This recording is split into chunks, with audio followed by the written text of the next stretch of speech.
The amber glow of the Marrakech sunset filtered through the mashrabiya screens, casting geometric shadows across Kamala's mahogany skin as she stood motionless in the doorway of the riad's courtyard.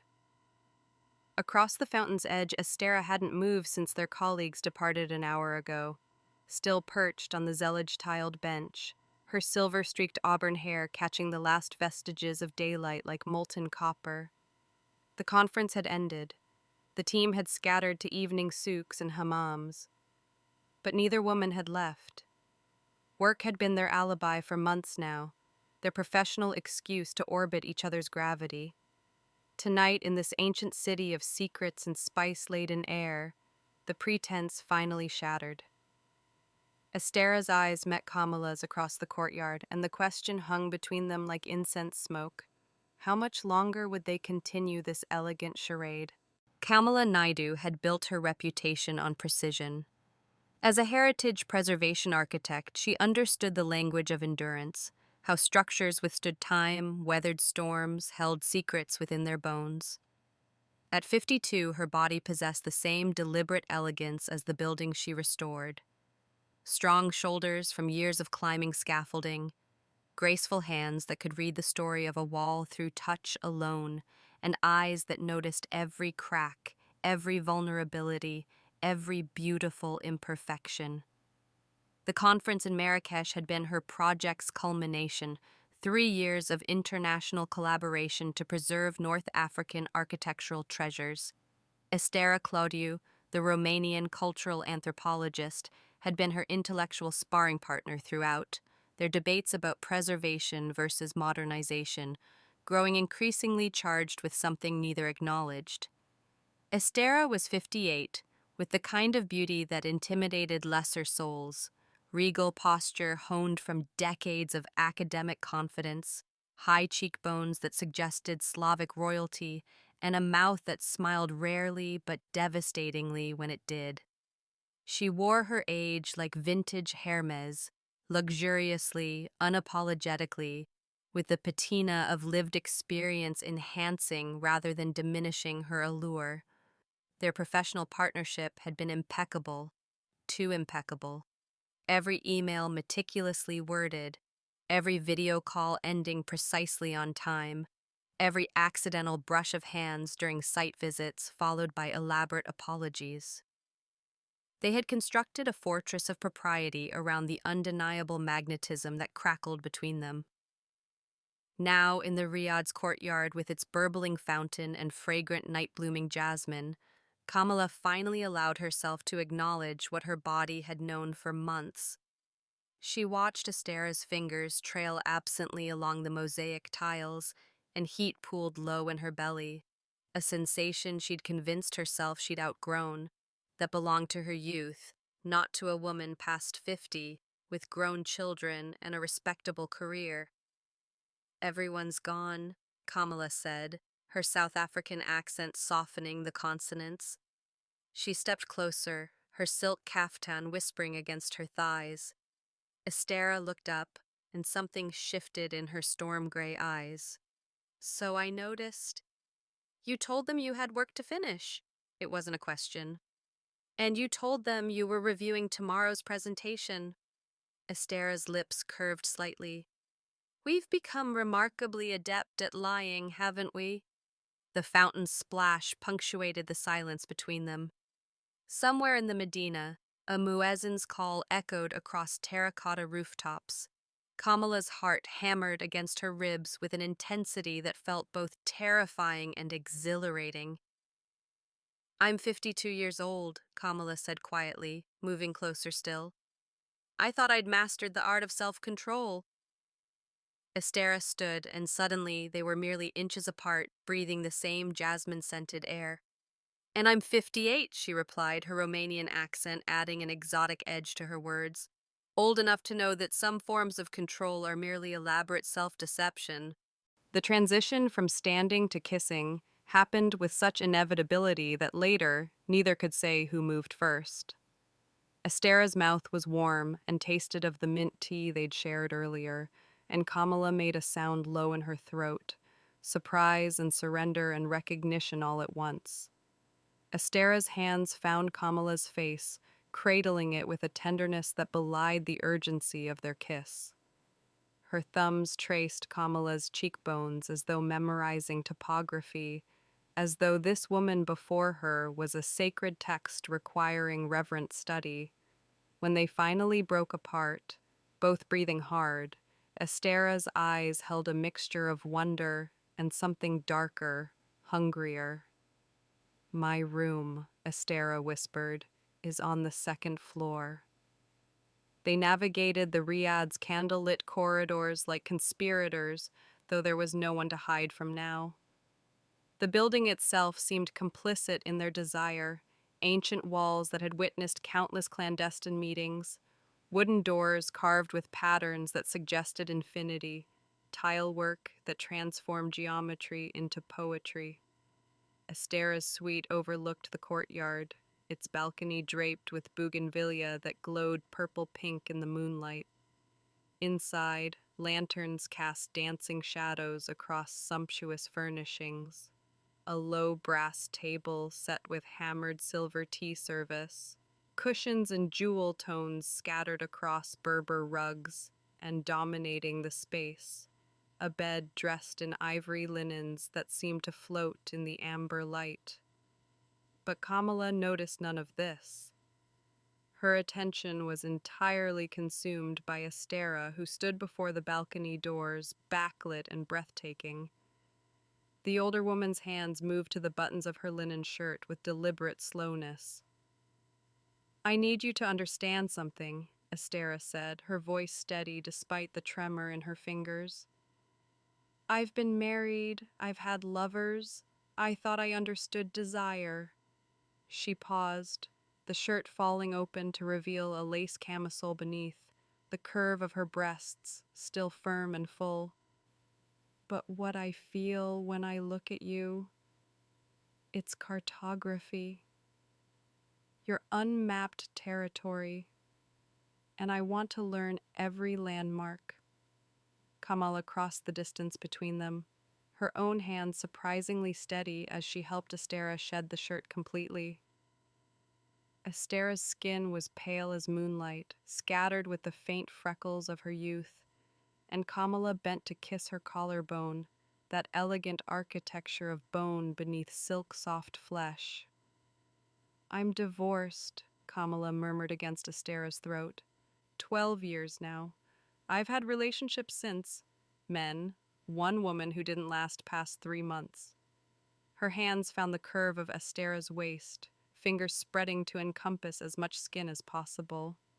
"But this, it feels like falling, like vertigo." Estera's laugh was low and rich. "We're too old for vertigo, darling. We know exactly what we're falling into." She tugged at Kamala's caftan, pulling it over her head in one fluid motion, revealing the muscular grace of Kamala's body clad in simple black underwear.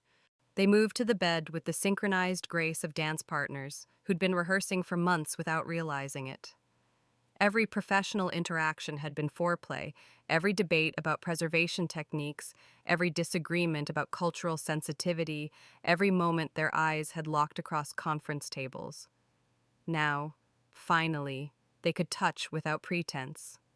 Estera mapped Kamala's body with an anthropologist's attention to detail and a lover's reverence. Her mouth traced the powerful line of Kamala's shoulders, teeth grazing the sensitive spot where neck met collarbone. Kamala arched beneath her, hands fisting in the Egyptian cotton sheets, a moan escaping her lips that sounded like prayer. "You're exquisite," Estera breathed, her hands cupping Kamala's breast through black lace. "Like nothing I've ever—" She stopped, words inadequate, and let her actions speak instead. Her thumbs circled hardening nipples, and Kamala's hips rose instinctively, seeking friction. "Estera," Kamala gasped. Please." But Estera wasn't rushing. She had waited months for this, had lain awake countless nights imagining exactly this scenario, and now that it was real, she intended to savor every second.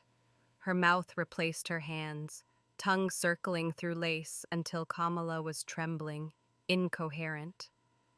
When Estera finally removed the barrier of fabric, when her mouth closed around bare skin, Kamala cried out, a sound of such pure pleasure that Estera felt answering heat flood between her own legs.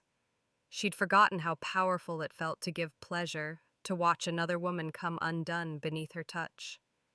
Kamala's hands tangled in Estera's silver auburn hair, guiding without forcing, her hips rolling in a rhythm that Estera matched with her tongue.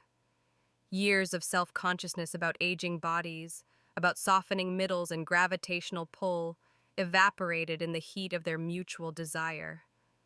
Estera's curves pressed against Kamala's thigh, and Kamala could feel the dampness there, could feel Estera's need matching her own. "Let me," Kamala said roughly, pulling Estera up and rolling them over in one strong motion. Now she was above, looking down at Estera spread beneath her like a Renaissance painting, all pale skin and copper hair against ivory sheets, lips swollen from kissing, eyes dark with want.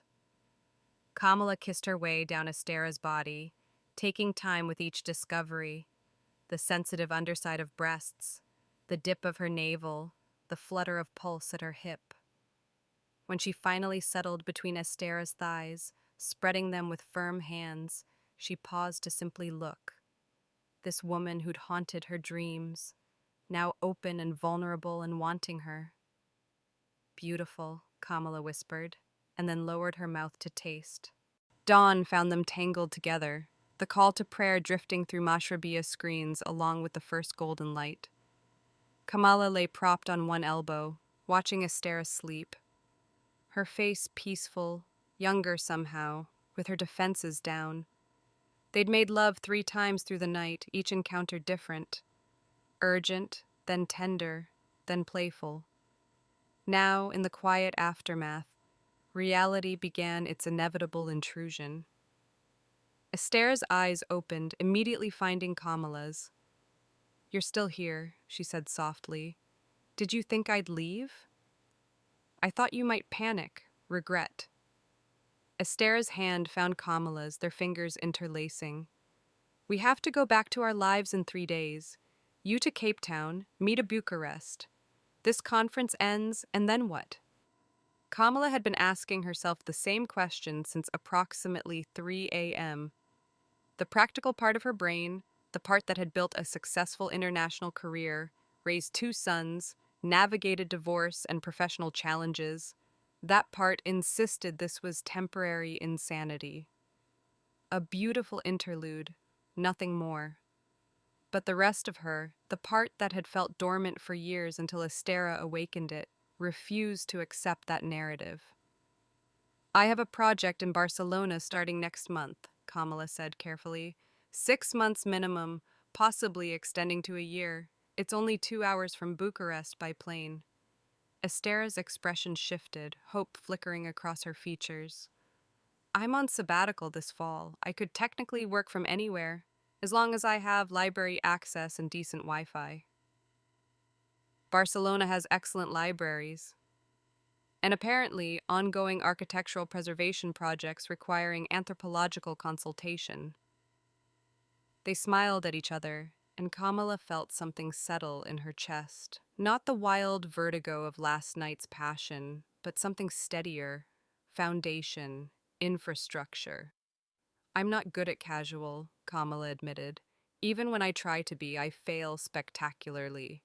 If we do this, whatever this is, I need you to know that I'm all in, complications and all." Estera brought their joined hands to her lips, kissing Kamala's knuckles. "I'm 58 years old. I've spent decades being careful, being appropriate, being what others expected. I'm done with half measures." Her gray eyes held Kamala's. "I want this. I want you, and I'm willing to figure out the logistics." The sun was fully up now, painting the room in shades of amber and rose. Outside, Marrakech was waking, vendors setting up in the souks, the clatter of breakfast preparations, the eternal rhythm of a city that had seen countless love stories unfold within its ancient walls. We should probably make an appearance at today's sessions, Kamala said reluctantly. Probably. Estera's hand trailed down Kamala's spine.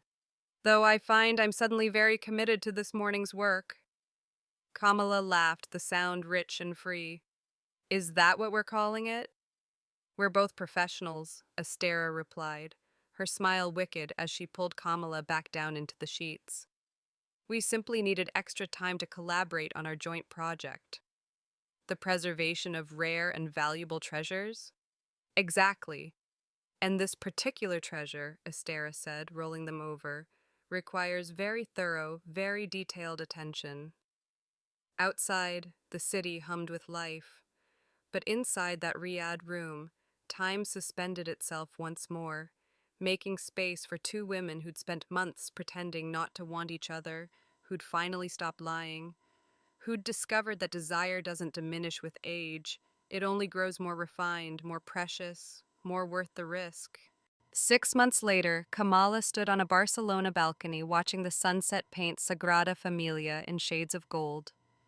Behind her, she heard the apartment door open, heard the familiar sound of Estera's heels on hardwood, heard the soft Romanian cursing that meant her lover had forgotten something at the university again. In here, Kamala called, smiling. Estera appeared, hair slightly disheveled, reading glasses perched on her head, looking absolutely perfect. She wrapped her arms around Kamala from behind, pressing a kiss to her shoulder. "How was your day?" Estera murmured. "Better now." They stood together, watching the light change, two women who'd found each other in a Moroccan courtyard and decided to build something new. Not a fairy tale, not a simple romance, but something real and complicated and absolutely worth every moment. Work had been their alibi, but love had become their truth. Are you ready for your own story of mature love, second chances, and the courage to choose desire over propriety?